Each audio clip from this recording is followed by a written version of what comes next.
Une chambre pas à soi. Un podcast réalisé par Mathéo Bonin. On quitte maintenant l'accueil et on monte se reposer. Enfin, un lit, un casier et de quoi recharger toutes ces batteries. Mais est-ce qu'on arrive vraiment à trouver le sommeil, entouré de tant de gens? Maurice Chloé, je suis à l'hôtel de Slow à Lyon. Quand on voyage, on va dans des auberges, donc forcément c'est pas le grand luxe des gros hôtels ou quoi, donc si on y va en pensant que ça va être très cocooning, etc., c'est sûr qu'on se prend une grosse claque, mais après, si on sait à quoi s'attendre, je trouve que ça dérange pas trop. Je dors assez bien dans les hostels maintenant. J'ai le sommeil profond, donc j'ai aucun problème. Mais c'est vrai que dans toutes les auberges, vous avez quelqu'un qui ronfle fort, donc les bouchons d'oreilles, c'est important. La fameuse personne qui ronfle fort, moi, je l'ai trouvée.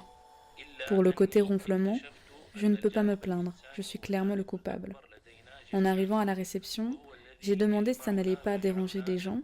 On m'a répondu « c'est le problème des personnes dans les chambres, ce n'est pas le nôtre ». Je me suis mise à rire et j'étais rassurée. On n'allait pas me virer pour mes ronflements. Au-delà de la question du sommeil, pas mal de personnes rejettent les auberges par besoin d'intimité. Pour la première fois de ma vie, j'ai senti que mon intimité était très réduite, mais j'ai pensé que je ne pouvais pas être égoïste, car tout le monde vivait la même chose dans la pièce. Relativiser, c'est le processus permanent du voyageur, qui ressent moins la privation, car il sait qu'elle n'est que passagère. Je m'appelle Paul, donc là j'habite à Strasbourg maintenant. Je pense que je pourrais voyager 1 mois, même 2 mois comme ça, et que ça me conviendrait en réalité. Mais je pense que c'est plutôt quand tu retournes, quand tu vas aller chez des amis, quand tu vas retourner chez toi.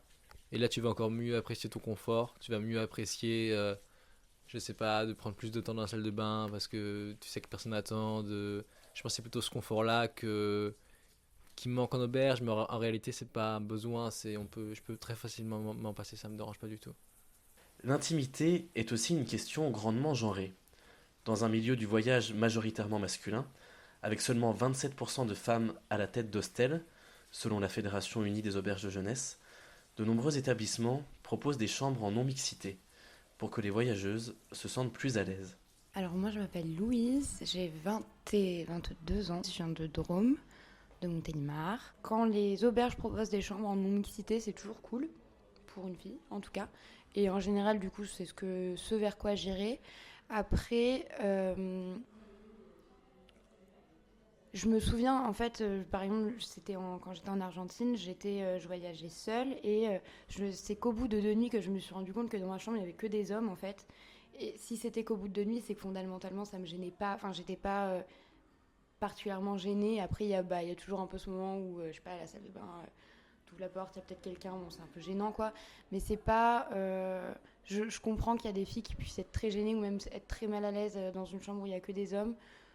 Moi ça va, je le supporte assez bien et j'ai eu la chance qu'il ne me soit pas arrivé des trucs trop louches. Je m'appelle Noah, j'ai 22 ans. Je viens d'à côté de Toulouse, d'une ville qui s'appelle Albi. J'étais à Stockholm et moi je venais de passer plusieurs mois en Finlande où vraiment, au niveau de sécurité, quand t'es une femme, c'est pas trop un problème quoi. Ça n'existe quasiment pas. Et quand je suis arrivée un peu tard et il n'y avait pas d'accueil. C'était un peu déjà l'ambiance c'était très bizarre, ça faisait un peu prison.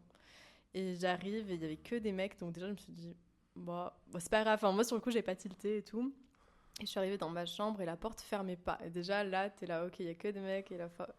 Le lendemain quand je me suis réveillée, il y avait un peu tous les mecs qui t'accostent dans la rue, mais dans l'auberge de jeunesse. Donc j'étais en pyjama et je me suis fait siffler à 9h du matin quoi. Et la porte de la salle de bain ne fermait pas non plus. Du coup, j'étais la seule meuf et vraiment là, j'ai eu peur quoi. Genre, c'était la seule fois où j'ai eu peur.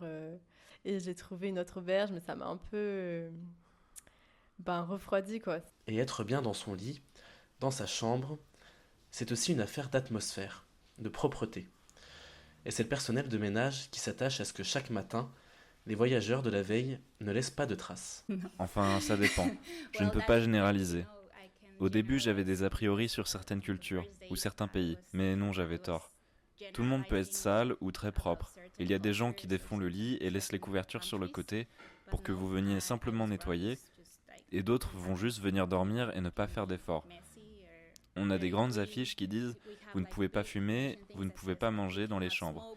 Et il y a des gens qui le font quand on n'est pas là. C'est le genre de problème qu'on a. C'est la fin du 2e épisode de ce podcast. Je vous invite pour la 3e partie. Il y aura des rencontres au menu. Trop chouette.